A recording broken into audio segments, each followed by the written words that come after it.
Isang mapagpalang araw muli sa atin mga ka-voltage at meron na naman na po akong panibagong customer at ang ipare-repair nila sa akin ay isang electric fan. Ang issue po ng electric fan na ito mga ka-voltage ay na-stuck na po to. Muugong na lang siya pero ayaw na umikot. So natuyuan po to ng langis. So mga ka-voltage sa hindi pa po nakakaalam kung paano po maglagay o mag-repair ng electric fan na stock up po siya. Pero buo naman ang bushing niya, wala naman tama. Kumbaga natuyuan lang po talaga siya totally ng langis. So ganyan lang po ang paglagay ng langis. Bubuksan niyo po yung mismong motor niya, yung makina niya, yung pinaka-housing niya. So yan lang po, lagyan niyo po siya ng langis. Tapos yung bushing po niyan, kung may basahan naman po kayo, pwede nyo pong punasan yung loob kasi para matanggal po yung mga natuyong grasa o yung natuyong langis. At ganun din po ang shafting. Linisan nyo, punasan nyo lang po ng basahan. Yan, napunasan ko na ho ng basahan niya kaya nilalagay ko na lang po yung langis. So ganyan, pagkalagay nyo po ng langis, i-assemble nyo na po. Dahan-dahan lang po kayo na masugatan yung winding ng motor at baka pag-assemble nyo ay hindi na rin gumana. Kasi pag naputulan po ng isang wire yan, talagang hindi na po gagana yan.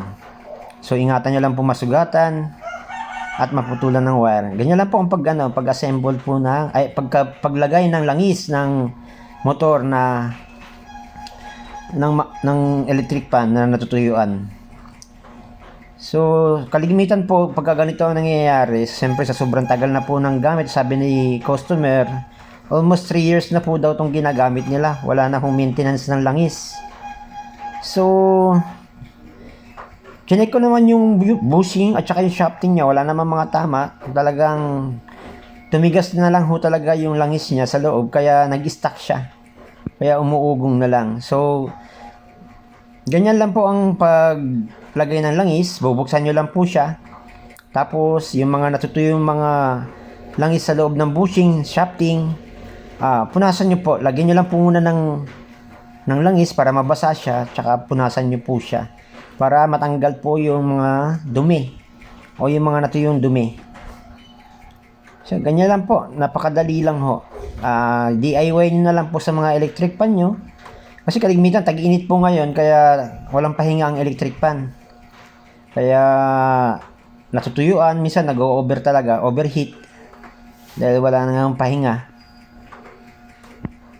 Kasi hindi mo rin makapagpapahinga kasi ikaw naman ang kaysa naman yung tao ang mag-overheat, pabayaan na natin yung electric fan na mag-overheat kasi mare-repair naman. Ang tao mahirap nang i-repairin pagka na-overheat o ma-stroke sa sobrang init. So ganyan lang po mga ka-voltage, napakasimple lang pong gawin ang electric fan na umuugong na lang or nag-stack up siya. Lagyan nyo lang po ng langis, linis, at okay na po uli yan. Ayan na nga po, itetesting ko po siya.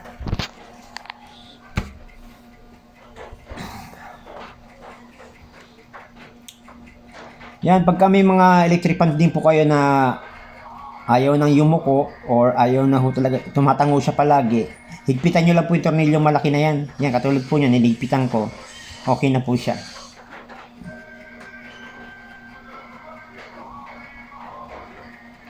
Yan na po siya. Gumagana na po siya mga ka-voltage. At okay na po ulit. May magagamit na naman si customer na electric fan. So maraming salamat po muli mga ka-voltage. Huwag niyo pong kalimutan. Paki-like and share. Paki-follow po ang page ko.